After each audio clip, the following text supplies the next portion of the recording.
Hi friends, welcome back to our channel. ఈరోజు మనం ఏపీలో సెప్టెంబర్ నెల పెన్షన్ల గురించి అయితే ఈరోజు మనం డిస్కస్ చేద్దాం. అయితే ఏపీ ప్రభుత్వం పెన్షన్ల లబ్ధిదారుల్లో అనర్హుల గుర్తింపు పైన కసరత్తు అయితే చేస్తుంది. అయితే రాష్ట్ర వ్యాప్తంగా దాదాపు 67 లక్షల మంది వివిధ కేటగిరీల్లో పెన్షన్లు అయితే అందుకుంటున్నారు. అయితే కూటమి ప్రభుత్వం ఏర్పాటు తర్వాత వీరికి అందుతున్న పెన్షన్ మొత్తాన్ని అయితే పెంచి అమలైతే చేస్తున్నారు.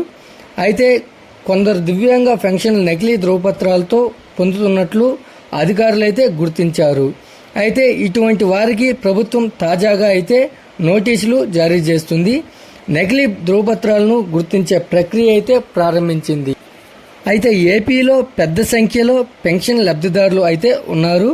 వీరిలో 8 లక్షల మంది దివ్యాంగ పెన్షన్లు అందుకుంటున్నారైతే ప్రభుత్వానికి సెర్ప్ ఇచ్చిన నివేదిక మేరకు దాదాపు 60,000 మందికి తిరిగి వైకల్య నిర్ధారణ పరీక్ష చేయాలని అయితే అధికారులు తేల్చి చెప్పేశారు. అయితే కూటమి ప్రభుత్వం సచివాలయ సిబ్బంది ద్వారా జూలై మరియు ఆగస్టు నెలల్లో ఇంటికి వెళ్లి పెన్షన్ పంపిణీ చేశారు. ఆ సమయంలోనే అనర్హులకు పెన్షన్లు అందుతున్నట్లుగా అధికారులైతే గుర్తించారు.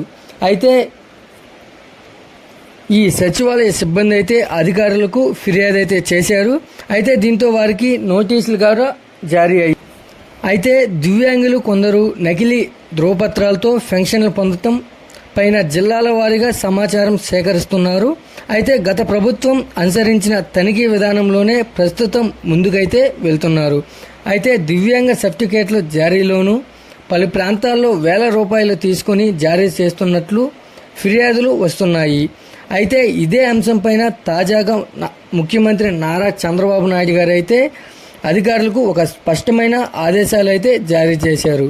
అయితే దీంతో ఇప్పుడు ప్రభుత్వం నకిలీ ధృవపత్రాలతో పెన్షన్లు అందుకున్నట్లు వారిపైన ఫోకస్ చేయడంతో వారి పెన్షన్ల కోత పడటం ఖాయమని కనిపిస్తుంది. అయితే ప్రభుత్వానికి సెర్ప్ ఇచ్చిన నివేదిక మేరకు దాదాపు 60,000 మందికి తిరిగి వైకల్య నిర్ధారణ పరీక్షలు అయితే చేయాలని తేల్చారు. అయితే ఇందులో దివ్యాంగ పెన్షన్లు నకిలీ ధృవపత్రాలతో పొందుతున్నట్లు ఎవరైతే ఉన్నారో వారికి తాజాగా నోటీసులు అయితే జారీ చేస్తుంది. ఈ వీడియో కనుక నచ్చినట్లయితే లైక్ చేసి సబ్స్క్రైబ్ చేయండి. మరొక కొత్త అప్డేట్తో మీ ముందుకు తీసుకొస్తాను. Thanks for watching.